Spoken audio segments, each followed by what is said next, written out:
জানোয়ারের বাচ্চা, তুই আমার গায়ে হাত দিবি কেন? তোকে না আমি বলেছি তুই আমার গায়ে হাত দিবি না? তোর এত কথা কইতেছি তারপর তো লাজ লজ্জা নাই না? তো কত বড় সাহস, তুই আমার গায়ে হাত দিছস? তুই এখানে কিভাবে চাকরি করস সেটা আমি দেখে নিব। স্যার কত বড় বেয়াদব, সবার সামনে স্যার আমাকে অপমান করছে। স্যার ওরে আর ওর জামাই রে আজকে ধীরে ধীরে এখান থেকে বের করতে হবে। স্যার ভালো করে কাজ করো। হ্যাঁ এই ভালো করে করো না, এই ব্যথা হয়ে গেছে। আচ্ছা আমি বলছি অসভ্য জানোয়ার বেয়াদব বাতে, তোমার হাত কেন ধরছি? তোকে আমি কতবার বলেছি না তুই আমার আশেপাশে ঘুরবি না? এমডি সাইজে তোকে এতগুলো বকাবকি দিয়েছে, তোর কি লাজ লজ্জা নাই? তারপরে তুই আমার পিছু পিছু ঘুরিস কেন? বেয়াদব একটা লুচ্চু বাটা কোথাকার। এই সিমরি, তোর গলার সাউন্ড এত বড় কেন? হ্যাঁ, তোর সাউন্ড কিভাবে ছোট করতে হয় সেই ব্যবস্থা আমি করতেছি। এই ফ্যাক্টরিতে কাজ করবি আর আমার লগে সম্পর্ক রাখবি না? হ্যাঁ, এইটা কিভাবে করস সেটা আমি দেখে নিব। তল্লি সেনসেন করে ওরে, কথাটা মনে রাখিস।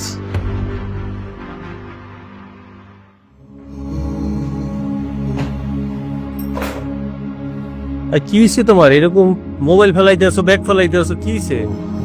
আমি কালকে থেকে আর কাজে যাবো না। কামে যাইবে না কেন? আর ওই যে আমাদের লাইনে সুপারভাইজার শওকত আছে না, হ্যাঁ, ও আমাকে খুব বিরক্ত করতেছে আর আজেবাজে প্রস্তাব দেয়, আমার গায়ে হাত দিতে চায়ও।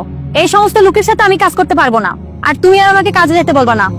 আরে শোনাবো, এমনটা কইরো না। আর মাত্র 3টা মাস একটু কষ্ট করো। আমগো গ্রামের ঘরের কাজটা শেষ হয়ে যাও, তারপর আর তোমার কাজ করতে হইবে না। তুমি বাসায় থাকবা, আমি কাজ করবো। 3টা মাস একটু কষ্ট করো শোনা। এখনো আমার এগুলা সহ্য হইতেছে না। আচ্ছা ঠিক আছে শোনা, কালকে আমি অফিসে যাইয়া বড় স্যারের লগে কথা বইলা এটার একটা ব্যবস্থা নিব। তুমি কোনো টেনশন করো না। আচ্ছা আচ্ছা ঠিক আছে। স্যার আসসালামু আলাইকুম। ওয়ালাইকুম সালাম। স্যার আপনার সাথে আমার কিছু কথা ছিল। কি ব্যাপার, কি সমস্যা বলেন?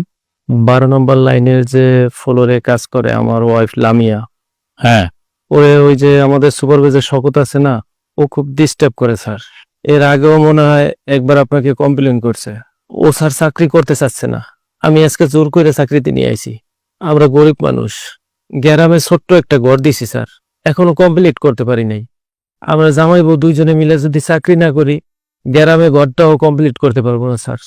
আপনি কি শওকত স্যারের কোনো ব্যবস্থা নিবেন স্যার?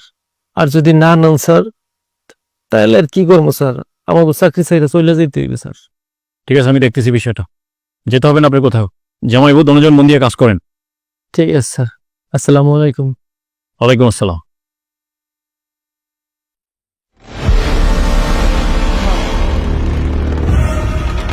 এই জানোয়ারের বাচ্চা, তোকে না আমি বলেছি তুই আমার গায়ে হাত দিবি না? তুই আমার গায়ে হাত দিবি কেন?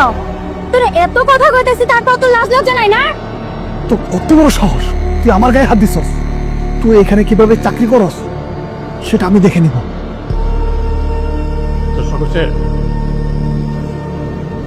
স্যার কত বড় বেয়াদব, সবার সামনে স্যার আমাকে অপমান করছে। স্যার ওরে আর ওর জামাই রে আজকে ধীরে ধীরে এখান থেকে বের করতে হবে। স্যার শওকত সাহেব, এই ফ্যাক্টরি থেকে থাকবে আর কে থাকবে না সেটা আমি ডিসাইড করব। স্যার শওকত স্যার ঠিকই বলছে স্যার। এই মেয়ে অনেকদিন থেকে স্যারের সাথে বেয়াদবি করতেছে, আমার সামনে স্যারের গায়ে হাত দিছে। স্যার এরে বাইর করে দেন।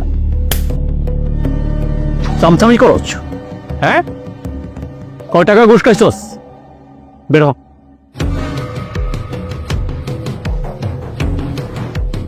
Sir don't talk. আপনার একটা কথা বলবে না। এই মুহূর্তে আপনি রিজেন দিয়ে ফ্যাক্টরি থেকে বের হয়ে যাবেন। স্যার স্যার আমাকে ক্ষমা করে দিন স্যার, আমি এরকম হবে না আর কখনো। এর আগে আপনাকে 2বার ওয়ার্নিং দিয়েছি আমি, আমার কোনো কথা শোনেন না আপনি। আপনি ফ্যাক্টরির কর্মচারীর সাথে খারাপ ব্যবহার করেন। তাদের সরলতা সুযোগ নিয়ে, দুর্বলতা সুযোগ নিয়ে আপনি তাদের কাছ থেকে ফায়দা লুটতে চান। হ্যাঁ, যান, কাজ করতে হবে না আপনার। Get out. এই তুমি কাজ করো ঠিকঠাক।